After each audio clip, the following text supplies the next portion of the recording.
नमस्ते मित्रांनो, मी ॲडव्होकेट अभिनव कदम आज तुमच्यासाठी घेऊन आलोय. रेराकडे कंप्लेंट कशी दाखल करायची या संदर्भात संपूर्ण माहिती देणारा व्हिडिओ. सर्वप्रथम बऱ्याचदा असं होतं, की रेराकडे कंप्लेंट दाखल करताना आपण ज्यावेळेस आपल्याला उशिरा पोझिशन मिळतं एखाद्या फ्लॅटचं किंवा पोझिशनच मिळत नाही किंवा त्यामध्ये अशा प्रकारच्या समस्या येतात, की डिपॉझिट म्हणून आपल्याकडून पैसे घेतले जातात, पण आपल्याला पोझिशन दिलं जात नाही. तर अशा वेळेस आपण काय करतो, की रेराकडे सर्वसाधारणपणे साधा ईमेल पाठवतो आणि आपली कंप्लेंट रजिस्टर झाली असं समजतो. पण वास्तविकरित्या जर का तीच कंप्लेंट व्यवस्थित स्टँडर्ड फॉर्मॅटमध्ये असेल, तर तुम्हाला कोणत्याही पद्धतीने तुमचा निकाल रेरा अथॉरिटीकडून घेण्यास अडचण येणार नाही. अशा परिस्थितीमध्ये तुम्हाला कॉम्पेन्सेशन देखील मिळू शकतं. तर आपण आज पाहणार आहोत, की रेराकडे जे आपण कंप्लेंट दाखल करणार आहे, तर ती कंप्लेंट कशी ड्राफ्ट करावी? एखादा वकील जर का ती कंप्लेंट ड्राफ्ट करत असेल, तर तो कशी ड्राफ्ट करत असेल? आम्ही या अगोदर बऱ्याचदा अशा प्रकारच्या कंप्लेंट फाईल केलेल्या आहेत, ज्या स्टँडर्ड फॉर्मॅटमध्ये आहेत आणि बरेच जजमेंट वगैरे एनालिसिस करून या अशा आम्ही कंप्लेंट तयार केलेल्या आहेत. तर तुम्हाला त्या कंप्लेंट संदर्भात सर्वसाधारणपणे ड्राफ्ट जरी पाहिजे असेल, तरी ती आम्ही मोफत देण्याचा प्रयत्न करू. आमचा त्यासाठी नंबर आहे 7218974477. तर त्याच्यावरती आम्हाला तुम्हाला कंप्लेंट एखादी फॉर्मल पाहिजे असेल, की फॉर्मॅट, तर तो आम्ही फॉर्मॅट तुम्हाला मोफत देण्याचा प्रयत्न करू. तर चला तर पाहूया. समजा आपल्याकडे आपण एखाद्या ठिकाणी फ्लॅट बुक करतो आणि प्रमोटर आपल्याला तो फ्लॅट देण्याचे एक ठराविक वेळेत कबूल करतो. परंतु काही वेळाने असं लक्षात येतं, की ते बिल्डिंगच कंप्लीट होत नाही आणि तो फ्लॅट देण्यास विलंब होत आहे. तर अशा परिस्थितीत आपण त्याच्याकडून दर महिन्याला इंटरेस्ट मागू शकतो आणि जर विलंब जास्त होत असेल, तर तुम्ही रेरा अथॉरिटीकडून कॉम्पेन्सेशन किंवा तुम्ही जे इन्व्हेस्टमेंट केलेले पैसे आहेत, ते संपूर्ण पैसे परत करू शकता. आता ह्यासाठी तुम्हाला एक चांगल्या पद्धतीची कंप्लेंट ड्राफ्ट करावं लागेल. आता ही कंप्लेंट कशी ड्राफ्ट करायची? त्याच्यामध्ये कोणते-कोणते मुद्दे असले पाहिजेत? तर ते आपण पाहणार आहोत. तर तुम्ही हा व्हिडिओ मनापासून पाहिला, तर तुमच्या लक्षात येईल, की कंप्लेंट कशा पद्धतीने ड्राफ्ट केली जाते. तर आपण हा सॅम्पल ड्राफ्ट पाहणार आहोत. तो ड्राफ्ट पाहण्याआधी मी तुम्हाला ह्या रेरा अथॉरिटीकडे काही पार्श्वभूमी आणि ह्या रेरा अथॉरिटीची जे काही मानकं ठरवून दिलेले आहेत, तर ती तुम्हाला सांगणार आहे. तर रेरा अथॉरिटीकडे कधी-कधी तुम्ही जाऊ शकता. ज्यावेळेस प्रकल्प उशिराने पूर्ण होतो, त्यावेळेस सेक्शन 18 खाली तुम्ही जाऊ शकता. विकसकाकडून वेळेत बांधकाम न करणे, हा एक प्रकारचा रेरा अंतर्गत त्यालाही पेनल्टी दिलेली आहे. त्यानंतर गैरवाजवी आर्थिक व्यवहार होतात. ग्राहकांकडून घेतलेले पैसे चुकीच्या ठिकाणी गुंतवले जातात. त्यानंतर आपल्याला दाखवला जातो एक फ्लॅट आणि सॅम्पल फ्लॅट म्हणून आणि दिला जातो दुसराच फ्लॅट. त्याच्यामध्ये कधी-कधी अनधिकृत बदल प्लॅनमध्ये केले जातात. एकतर्फा बदल केले जातात विकसकाकडून. त्याच्यासाठी सुद्धा आपण रेरा अथॉरिटीकडे तक्रार दाखल करू शकता. त्यानंतर या कायद्यामध्ये अगोदर तक्रार निवारण जे करण्यासाठी अथॉरिटी होती, त्याचा अभाव होता. पण 2016 नंतर रेरा अथॉरिटी आल्यानंतर त्यासाठी वेगवेगळं फोरम आलेले आहेत, अपीलेट फोरम आलेले आहेत. तर त्या फोरमकडे आपण तक्रार दाखल करू शकता. आता यामध्ये प्रमुख तरतुदी काय आहेत रेरा ॲक्टमध्ये, तर ते प्रकल्प नोंदणीत पारदर्शकता. असं तुम्हाला माहिती आहे, ज्यावेळेस तुम्ही एखादी रेरा रजिस्टर प्रोजेक्ट पाहता, त्यावेळेस ती नोंदणीकृत आहे का नाही, तर ते तुम्ही या रेराच्या वेबसाईटवरती जाऊन पाहू शकता. त्यासाठी तुम्हाला फक्त इथं रेरा रजिस्ट्रेशन नंबर टाकायचा आहे आणि सर्च करायचंय. तुमचं डिव्हिजन समजा नाशिक डिव्हिजन असेल, अमरावती, पुणे, तो डिव्हिजन सिलेक्ट करायचा. त्या नंबरवरून तुम्हाला तो रेरा नोंदणीकृत प्रोजेक्ट आहे का, हे समजण्यास मदत होणार आहे.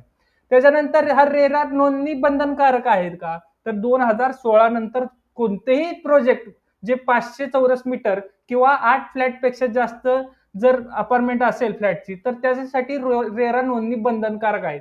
आता समजा 2016च्या अगोदर कमेन्समेंट सर्टिफिकेट म्हणजे बांधकाम चालू झालंय आणि 2016 नंतर बांधकाम अजून चालूच आहे. तर अशा प्रकल्पांना देखील रेरा नोंदणी ही बंधनकारक आहे.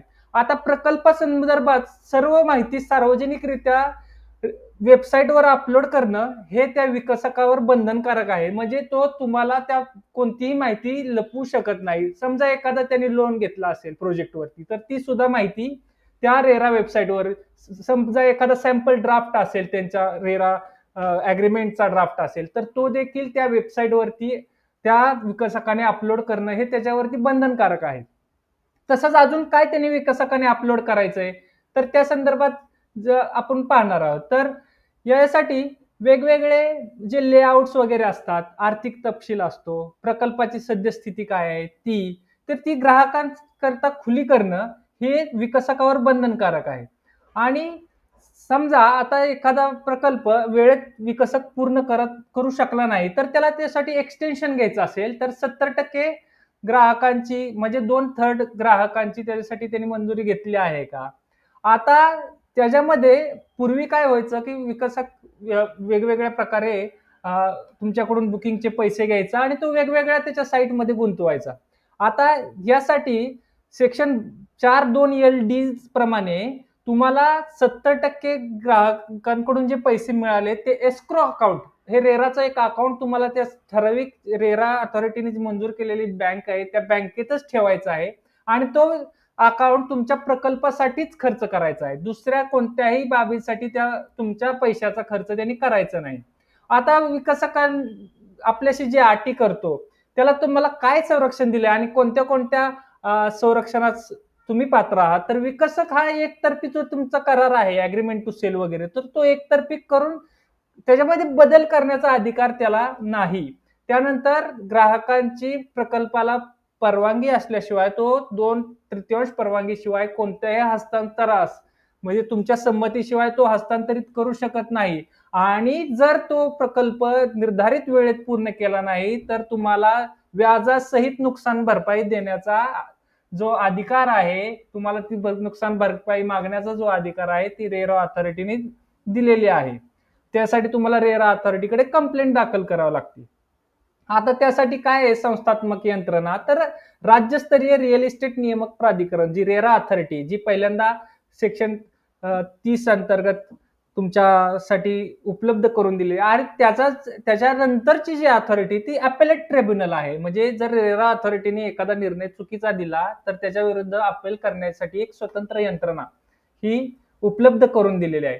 आता आपण सगळ्यात महत्वाचं म्हणजे जो आपण ह्या व्हिडिओ बनवण्याचा उद्देश आहे, तर ती तुम्हाला एखादं समजा पोझिशन मिळण्यास विलंब झालेला असेल तर त्याच्या संदर्भात कंप्लेंट कशी ड्राफ्ट करायची, तर हे ड्राफ्टिंग फार महत्वाचं आहे. तुम्ही सर्वसाधारणपणे जर का हे प्रोसिजर फॉलो केली नाही तर रेरा अथॉरिटीला तुमची कंप्लेंट काय आहे आणि उद्या विकसक त्या कंप्लेंटमध्ये हजर झाला एखाद्या वकिला थ्रू, तर तो म्हणू शकतो प्रॉपर फॉर्मॅटमध्ये कंप्लेंट नसल्यामुळे ती डिसमिस करा किंवा तुमची कंप्लेंट ती रेरा अथॉरिटीला समजण्यास अडचणी येतात.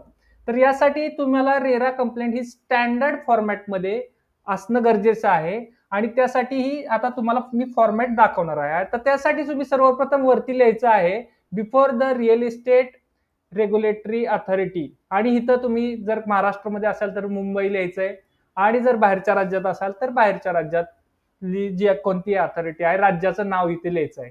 आता इथे पुढे तुम्हाला कंप्लेंट नंबर लिहायचा आहे आणि जागा मोकळी ठेवायची आहे. जेव्हा तुमची कंप्लेंट ऑनलाईन अपलोड होईल तिथं यावेळेस या कंप्लेंटला नंबर पडणार आहे. तोपर्यंत तुम्हाला हे तशीच रिकामी जागा ठेवायची आहे. त्यानंतर इथे in the matter of complainant name म्हणजे तुमचं जे नाव आहे, तुम्ही जो बुकिंग केली त्याचं नाव, तुमचं जे अग्रीमेंट टू सेल मध्ये असेल ते नाव आणि ऍड्रेस तुमचा पत्ता राहण्याचा आणि इथे कंप्लेनंट लिहायचा आहे. विरुद्ध रिस्पॉन्डंट म्हणजे त्या डेव्हलपर प्रमोटर किंवा जो कोण बांधकाम करणारा बिल्डर असेल तर त्याचं नाव आणि त्याचा ऑफिसचा ऑफिशियल पत्ता इथे द्यायचा आहे आणि इथे रिस्पॉन्डंट लिहायचं आहे. आता कंप्लेंट जी तुम्हाला आता डिले इन पोझिशन साठी आहे तर ती रेरा डेव्हलपमेंट अथॉरिटी पुढे सेक्शन 31 अंतर्गत तुम्ही दाखल करू शकता. तर त्यासाठी तुम्हाला इथे हेडिंग लिहायचं आहे complaint under section 31 of the real estate regulation and development act 2016. आता हा झाला तुमचा कंप्लेंटचा हेडिंग. आता याच्यानंतर इंट्रोडक्शनलाच तुम्हाला तुमची संपूर्ण प्रोजेक्टचं काय ग्रीव्हन्स आहे, तुमची काय तक्रार आहे त्याच्याबद्दल माहिती लिहायची आहे. तर present complaint is filed under section 31 of the real estate regulation development act 2017 hereinafter refer to as act. Hereinafter refer to as act म्हणजे तुम्ही यानंतर जिथं जिथं ऍक्ट म्हणून उल्लेख होईल तिथे तिथं रेरा ऍक्ट हा 2016 संपूर्ण लिहिण्याची गरज नाहीये. अगेन्स्ट द रिस्पॉन्डंट म्हणजे तुम्ही रिस्पॉन्डंटच्या against unfair arbitrary and unlawful ऍक्शनच्या अगेन्स्ट ही कंप्लेंट दाखल केलेली आहे. हा तुमचा पहिल्या 3 ओळी येणं महत्वाचं आहे. त्यानंतर आता आपण अलाटी आहे हे सांगणं गरजेचं आहे. त्यासाठी आपण लिहायचंय the complainant is the allottee as per section 2D of the act and the provisions of the act are squarely applicable. म्हणजे सेक्शन 2D जो आहे रेरा ऍक्टचा, त्याच्या अंतर्गत तुम्ही कंप्लेनंट म्हणजे अलॉटी आहात हे रेरा अथॉरिटी पुढे तुम्हाला नमूद करायचं आहे कंप्लेंटमध्ये.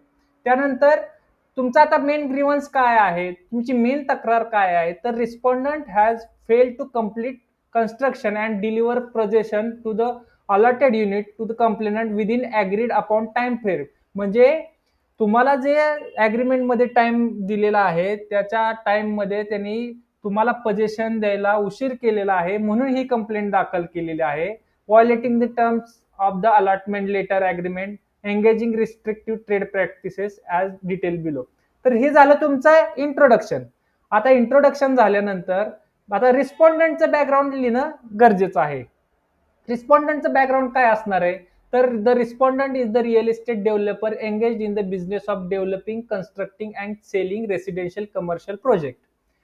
म्हणजे जो रिस्पॉन्डंट आहे तो डेव्हलपर आहे, तो कमर्शियल असो रेसिडेन्शियल प्रोजेक्ट असो ह्याचे कन्स्ट्रक्शन करतो आणि तो दुसऱ्याला विकतो, हे त्याचं मेन ऑब्जेक्टिव्ह आहे. त्यानंतर the complainant is the promoter and the respondent, आता इथं थोडंसं करेक्शन आहे, the respondent is promoter as per section 2K to ZK of the act. तर रिस्पॉन्डंट आहे तो प्रमोटर आहे हा सेक्शन 2Z क्रमाने, हे आपल्याला नमूद करणं गरजेचं आहे. आणि या ऍक्टच्या सर्व प्रोव्हिजन्स त्याला लागू होतात हे पण तुम्हाला त्यामध्ये नमूद करायचं आहे. आता respondent launch several projects marketing them as timely. आता हे मार्केटिंग जर का तुम्हाला पाहायचं असेल तर तो काही वेळेस काय होतं, इलिगल आणि अनऑथराइज्ड पद्धतीने मार्केटिंग केलं जातं. तर त्यासाठी देखील तुम्ही त्या रेरा अथॉरिटीकडे कंप्लेंट दाखल करू शकता की आम्हाला मार्केटिंगमध्ये हे दाखवलं, मार्केटिंग करताना आम्हाला फसवणूक केली वगैरे वगैरे.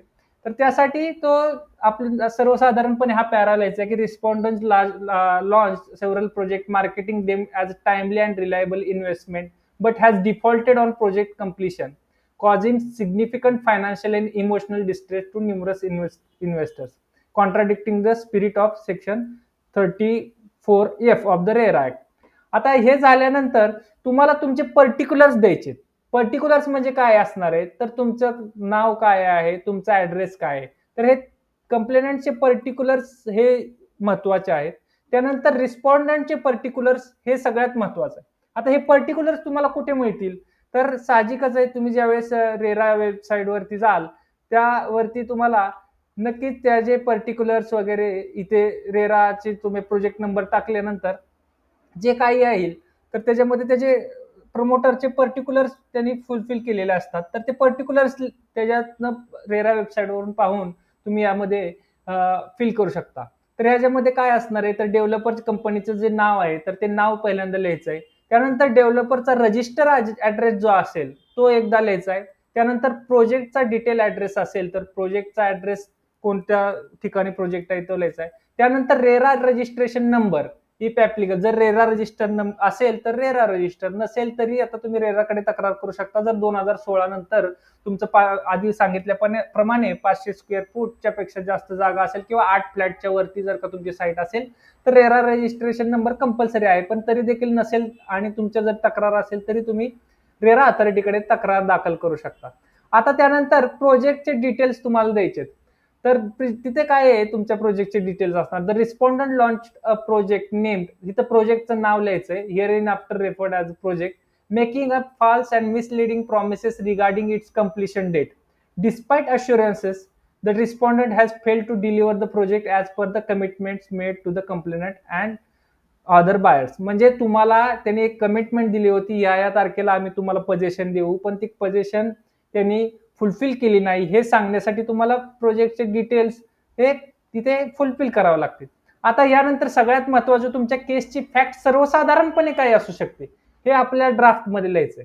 आता फ्लॅटचे सर्वसाधारण लिहिताना तुम्हाला एक क्रोनॉलॉजिकल ऑर्डर प्रमाणे जसं जसं इव्हेंट्स होत गेले तसं तसं तुम्हाला तुमची कंप्लेंट ड्राफ्ट करायची.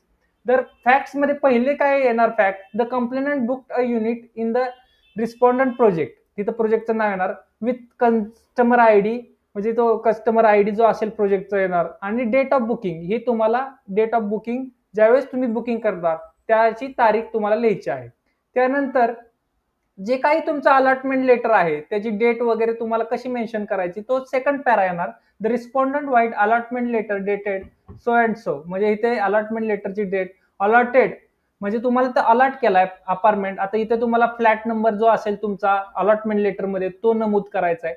त्यानंतर त्यानंतर तुमचं जर टॉवर्स असेल, टॉवर्स 1, 2, 3 टॉवर्स असतील तर तो नक्की टॉवर नंबर काय आहे तो पण तुम्हाला डिटेलमध्ये नमूद करायचा आहे. त्यानंतर तुमचं मेजरमेंट काय आहे, त्या टॉवरचं मेजरमेंट, त्यानंतर तुमच्या फ्लॅटचं मेजरमेंट, हे संपूर्ण नमूद करायचं आहे. आणि त्याच्यानंतर सगळ्यात महत्वाचं जे कन्सिडरेशन, म्हणजे टोटल कन्सिडरेशन तुमचं ठरलेलं आहे. कन्सिडरेशन म्हणजे तुम्ही किती रुपयाला तो फ्लॅट विकत घेणार आहात हे दोघांच्या मध्ये जे डील ठरलेलं आहे ते फायनल कन्सिडरेशन तुम्हाला इथं नमूद करायचं आहे.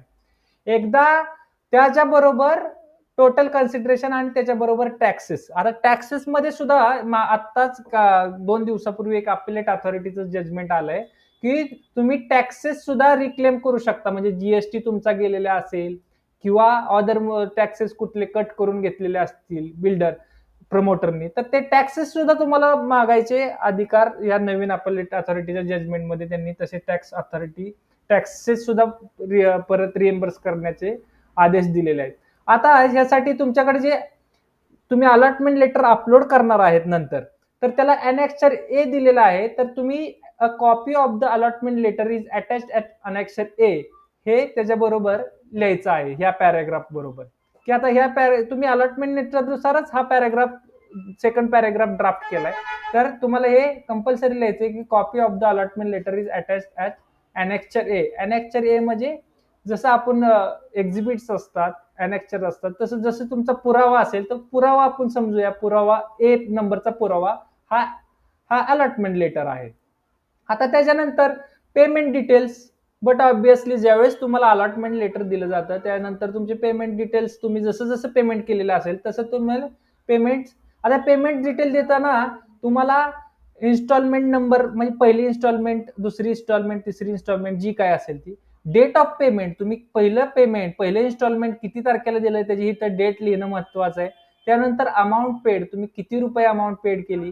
त्यानंतर मोड ऑफ पेमेंट, तुम्ही आरटीजीएस केलं, एनईएफटी केलं, ऑनलाईन केलं, गुगल पे केलं, अदर मोड ऑफ पेमेंट वर कॅश केलं. तर या संदर्भात आपल्याला मोड ऑफ पेमेंटच्या पॅराग्राफात इथे बॉक्समध्ये मोड ऑफ पेमेंट आणि त्याच्या संदर्भात त्याच्या अनुषंगाने असणारी रिसिट, तर ती रिसिट देखील इथं नमूद करायची. आता याच्या पुढे तुम्हाला असं लिहायचं आहे की कॉपीज ऑफ पेमेंट रिसिप्ट. आता हा तुमचा पुरावा तुम्हाला रेरा ऑथॉरिटीला दाखवावा लागेल. तर copies of payment receipt and bank statement are attached at annexure B. Annexure A जसं अलॉटमेंट लेटर असेल किंवा अग्रीमेंट टू सेल असेल तसं अनेक्चर बी तुमचं पेमेंट डिटेल्स जे असेल ते तुम्ही इथं नमूद करायचं आहे. आणि the total amount paid to the respondent is, म्हणजे तुमची आता ही टोटल अमाऊंट जी तुम्ही पेड केली आहे बिल्डरला, प्रमोटरला, तर ती अमाऊंट तुम्हाला इथे नमूद करायची. आता त्याच्यानंतर सगळ्यात महत्वाचं म्हणजे आता जे तुम्हाला अश्युरन्सेस दिले जातात की या तारखेला आम्ही तुम्हाला फ्लॅटचं पोझिशन देऊ, तर ते पोझिशन कोणत्या क्लॉज मध्ये लिहिलेलं आहे अग्रीमेंट टू सेलच्या किंवा अलॉटमेंट लेटरच्या, तर ते नमूद करणं फार गरजेचं आहे. तर पुढे लिहायचंय as per clause so and so of the allotment letter agreement the respondent promise to hand over possession of the unit by clause number so and so of the allotment letter agreement. The respondent promised to hand over possession of the unit by clause number so and so of the allotment letter agreement. The respondent promised to hand over the possession of the unit by the date of promised possession. The clause further stipulated a grace period of number so and so. तर हा जो clause आहे तो आपल्याला नक्की बघायचा आहे आपल्या अग्रीमेंट मध्ये किंवा अलॉटमेंट लेटर मध्ये की आपल्याला किती तारखेला पोझिशन द्यायचं. आता बऱ्याचदा असं होतं की पोझिशन दिलं जातं पण काही काही प्रॉमिसेस अजून फॉलो केली जात नाही. तर अशा सिच्युएशन मध्ये सुद्धा पोझिशन घेतल्यानंतर सुद्धा तुम्हाला जर का डिले पोझिशन असेल तरी तुम्ही कंप्लेंट दाखल करू शकता आणि तुम्ही त्याच्याकडून इंटरेस्ट मागू शकता. बऱ्याच लोकांचा असा गैरसमज होता आता पोझिशन तर मिळालं, भले उशिरा मिळालं, आता आपण काय रेरा अथॉरिटीकडे जाऊन आपल्याला काय मिळणार आहे. तर तशा संदर्भाने सुद्धा वेगवेगळे न्याय निर्णय दिलेले आहेत की तुम्ही जरी ताबा घेतलेला असेल आणि प्रोजेक्टचा ताबा जर उशिरा दिलेला असेल आणि ते तुम्ही सिद्ध करू शकत असाल तर तुम्ही रेरा अथॉरिटीकडे कंप्लेंट दाखल करू शकता. आता हा झाला तुमचा तो ऍग्रीमेंट मधला क्लॉज संदर्भातला para.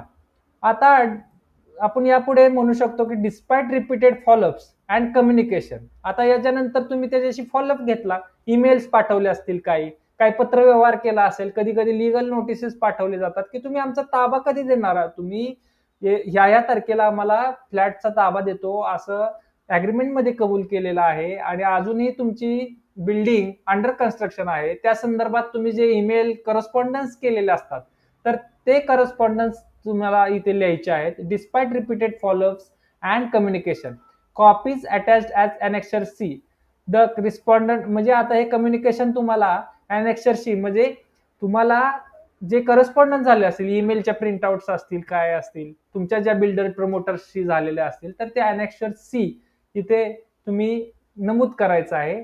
The respondent has failed to deliver possession of the unit to the complainant. The construction status at the site indicates significant delays and the respondent has not provided a reasonable explanation or revised timeline for.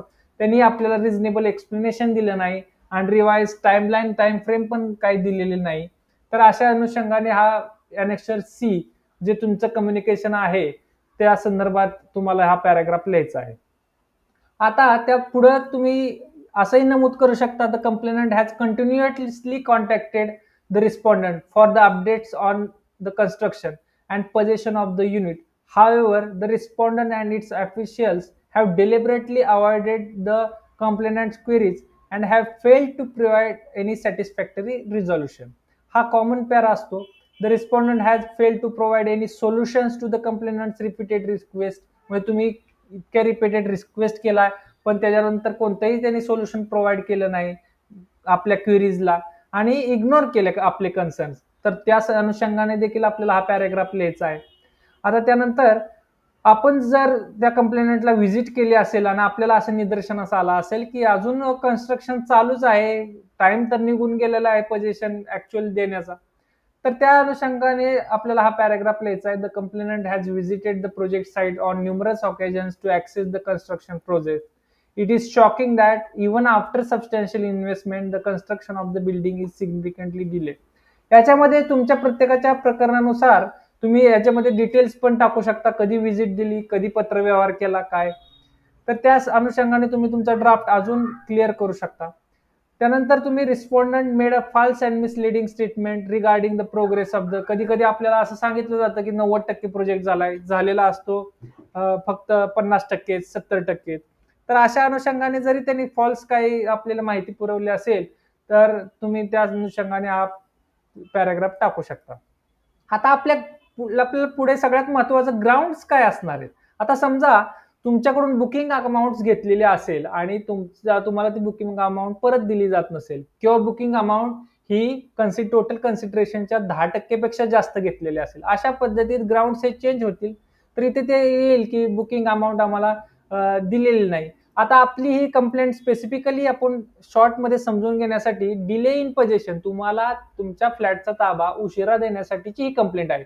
He complaint आपण जर का construction मध्ये आम्हाला कुठे कमी दिलेलं आहे किंवा जे लेआउट आहे त्यामध्ये काही बदल केलेला आहे त्याच्या संदर्भात नाही. त्यामुळे आपण डिले इन पोझेशन हा ग्राउंड घेतलेला आहे आणि त्या अनुषंगाने सेक्शन 18 जो आहे रेरा ऍक्टचा, की तुम्हाला जर का डिले पोझिशन दिलेलं असेल तर तुम्हाला कॉम्पेन्सेशन रेरा अथॉरिटी ग्रांट करू शकते आणि त्या अनुषंगाने तुम्हाला इंटरेस्ट पण देऊ शकते आणि तुमची अमाऊंट सुद्धा रिटर्न करण्याची जी प्रोव्हिजन आहे सेक्शन 18, तर त्या सेक्शन 18 अंतर्गत डिले इन पोझिशन हा तुमचा ग्राउंड आहे. म्हणून तिथे लिहिलेलं आहे की delay in possession, the respondent has failed to deliver possession of the unit within the stipulated time frame violating section 18 of the RERA act. आता ज्युरिस्डिक्शन हा एक महत्वाचा पॉइंट आपल्याला तिथे नमूद करायचा आहे की आता तुम्ही जिथे फ्लॅट घेतलेला आहे त्या अथॉरिटीला ज्युरिस्डिक्शन आहे का तुम्ही कंप्लेंट दाखल करता. समजा ज्या राज्यात असेल तर त्याच राज्यात, ज्या राज्यात युनिट असेल तुमचं परचेस, त्या राज्याच्या अथॉरिटी पुढेच तुम्हाला ते कंप्लेंट फाईल करावं लागेल. आता सपोज तुम्ही दिल्लीमध्ये राहता आणि महाराष्ट्रात फ्लॅट घेतला तर तुम्ही दिल्ली अथॉरिटी पुढे, रेरा अथॉरिटी पुढे कंप्लेंट दाखल करू शकत नाही, कारण त्याला टेरिटोरियल ज्युरिस्डिक्शन म्हणजे स्थानिक अधिकारता नाहीये अशा कंप्लेंट. त्यासाठी ज्युरिस्डिक्शनचा हा पॅरा नमूद करणं फार गरजेचं आहे. तर this honourable authority has the jurisdiction to entertain this complaint as the project is located within state, म्हणजे हे समजा महाराष्ट्रात असेल तर within Maharashtra, and the cause of action arose within the territorial limits. आता पुढे लिहायचं आहे की नॉन पेंडन्सी ऑफ सिमिलर.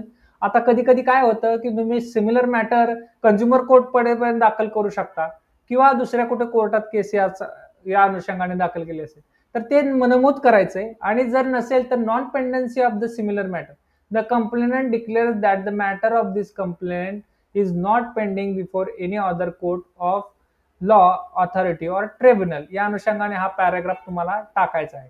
आता हे सगळं झाल्यानंतर तुम्हाला जी मागणी आहे, मूळ मागणी, तुम्ही अथॉरिटीकडून काय मागायचे तुम्हाला, त्या अनुषंगाने तुम्ही प्रेयर रिलीफ जे मागितले आहेत तर ते रिलीफ लिहायचे आहेत. आता याच्यामध्ये रिलीफ काय असणार आहेत, कॉमन रिलीफ असणार आहेत की आम्हाला पोझिशन द्या, आमचं जे पैसे इन्व्हेस्टमेंट झाले ते रिटर्न द्या, विथ इंटरेस्ट द्या. तर त्या अनुषंगाने in the light of above facts and circumstances the complainant respectfully prays that this honourable authority may be please to. आता हा स्टँडर्ड फॉर्मॅट आहे, जसं आपण कोर्टामध्ये लिहितो तसंच आपण प्रेयर सुद्धा मागायचे आहेत. Direct the respondent to refund the entire amount of rupees, म्हणजे इथं तुम्ही डायरेक्शन करा असं अथॉरिटीला म्हणताय की आमचं जे अमाऊंट आम्ही जे प्रमोटरला दिलेले आहे ऍज बुकिंग म्हणून किंवा ऍज अ इन्व्हेस्टमेंट म्हणून किंवा त्या फ्लॅटचा ताबा मिळेपर्यंत जो त्यांनी कबूल केला होता ती सगळी अमाऊंट आम्हाला परत करावी म्हणून डायरेक्शन मागतोय. Paid by the complainant along with interest, म्हणजे जो स्टँडर्ड इंटरेस्ट असेल तर त्या इंटरेस्ट प्रमाणे म्हणजे व्याजासहित आम्हाला आमची रक्कम परत द्या. तर अशा अनुषंगाने तुमची ही पहिली प्रेयर असणार आहे. आणि त्या अनुषंगाने दुसरी तुमची प्रेयर काय असणार आहे तर आम्हाला कॉम्पेन्सेशन द्या. कॉम्पेन्सेशन म्हणजे आम्हाला हे एक तर डिले पोझिशन अद्यापपर्यंत दिले नाही किंवा दिलं ते पण उशिरा दिलं आणि त्या संदर्भात आम्हाला रेरा अथॉरिटीकडे यावं लागलं, आम्हाला मानसिक त्रास झाला, आमची आर्थिक पिळवणूक देखील झाली. त्या अनुषंगाने आम्हाला कुठेतरी रेंटनी घर घेऊन राहावं लागलं, त्यासाठी रेंटचा खर्च आला. त्यामुळे आम्हाला तुम्ही कॉम्पेन्सेशन म्हणून ₹100 द्या. आणि ते कॉम्पेन्सेशन देण्याचा अधिकार सेक्शन 18 मध्ये return of amount and compensation म्हणून जो क्लॉज आहे तर त्या सेक्शन नुसार तुम्ही ते कॉम्पेन्सेशन सुद्धा देण्याचा अधिकार रेरा अथॉरिटीला आहे. आणि त्या अनुषंगाने तुम्ही ते कॉम्पेन्सेशन सुद्धा मागण्यासंदर्भात तुम्ही प्रेयर म्हणजे जी तुमची मागणी आहे ती करू शकता. आणि हा जो कॉमन प्रेयर आहे तो तुम्हाला तसाच ठेवायचा आहे. Pass any other orders or direction as this honorable authority may deem fit and just in the interest of justice and equity. म्हणजे न्यायाच्या आणि समानतेच्या तत्वाने जर तुम्हाला अथॉरिटीला प्राधिकरणाला वाटलं की अजून कोणती आदेश पारित करणं हा तक्रारदार म्हणजे आपण जर कंप्लेनंट आहोत त्यांच्या वतीने त्यांना गरजेचं आहे तर ते देखील ते प्राधिकरण पास करू शकतं. या संदर्भात तुम्ही अशी प्रेयर मागू शकता. आता इंटरिम रिलीफ सुद्धा तुम्ही त्या अनुषंगाने काय मागू शकता. तर इंटरिम रिलीफ काय असणार आहे की तुम्ही जोपर्यंत आमचा निर्णय होत नाही तोपर्यंत सिक्युरिटी अमाऊंट म्हणून ती अमाऊंट रेरा अथॉरिटीकडे डिपॉझिट करण्याबाबत आदेश करावा. दुसरं म्हणजे थर्ड पार्टी इंटरेस्ट, म्हणजे आमचा फ्लॅट आहे तो बिल्डरने दुसऱ्या त्रयस्थ व्यक्तीला विकू नये म्हणून इंटरिम ह्या कंप्लेंटचा फायनल जजमेंट होईपर्यंत तुम्ही इंटरिम आम्हाला रिलीफ द्या. आता इथं रेरा अथॉरिटीकडे कंप्लेंट फाईल करताना तुम्हाला सर्टन अमाऊंट काय रेरा अथॉरिटी पुढे पे करावं लागते. ती अमाऊंट किरकोळ आहे 5,000 समथिंग अशी. तर ती अमाऊंट तुम्हाला इथे टाकायची आहे. ती कोणत्या बँकेतनं तुम्ही पे केली आहे आणि तो डीडी असेल तर डीडी नंबर टाकायचा आहे आणि डेट म्हणजे कोणत्या तारखेला तुम्ही ते अमाऊंट, आता ऑनलाईन पण अमाऊंट रेरा अथॉरिटीकडे तुम्ही करू शकता कंप्लेंट दाखल करताना. आणि हे डिटेल फी पेमेंटचे डिटेल्स दाखल केल्यानंतर तुम्हाला इथे व्हेरिफिकेशन जोडायचं आहे. व्हेरिफिकेशन मध्ये काय लिहायचंय, आय कंप्लेनंट, तुमचं नाव लिहायचंय, तुम्ही कुणाचे चिरंजीव आहात, वाईफ आहात त्या संदर्भात, त्यानंतर रिसाइडिंग ऍट तुमचा पत्ता लिहायचा आहे. Do hereby solemnly verify that the contents of the paragraphs 1 to 12 of the above complaint are true and correct to the best of my knowledge and belief and nothing has been concealed.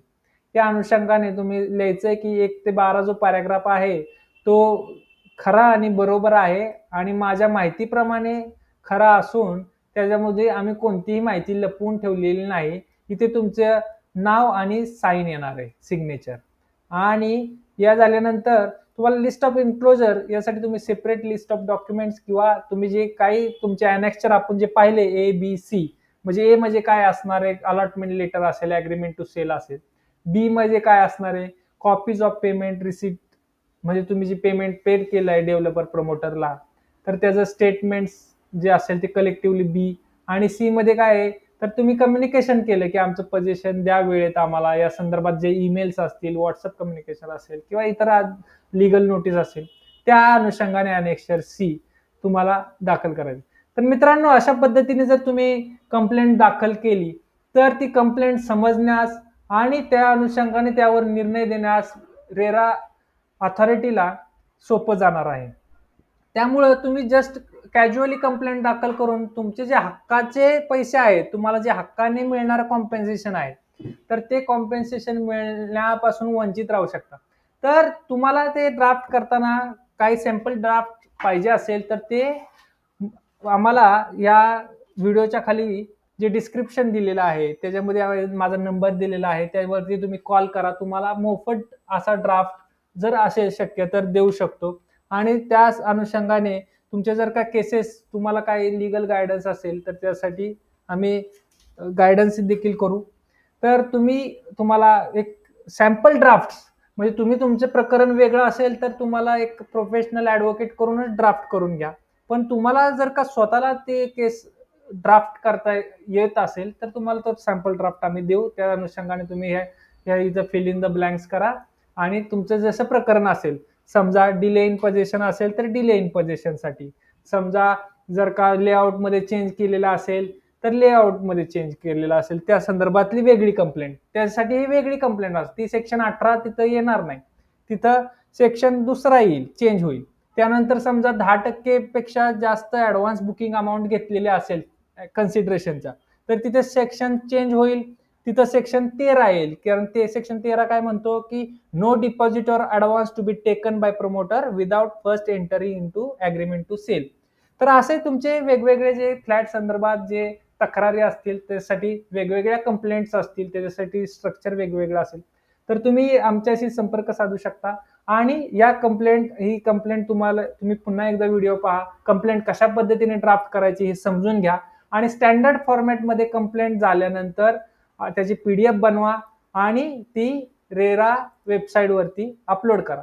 आता RERA वेबसाईटवरती upload कशी करायची या संदर्भात मी दुसरा परत video बनवणार आहे. त्यासाठी तुम्ही या चॅनलला सबस्क्राईब करा आणि लाईक करा. तर जी कंप्लेंट बनवणार आहे ती मी तुम्हाला या पुढच्या व्हिडिओत कशी अपलोड करायची या संदर्भात माहिती देईल. धन्यवाद मित्रांनो.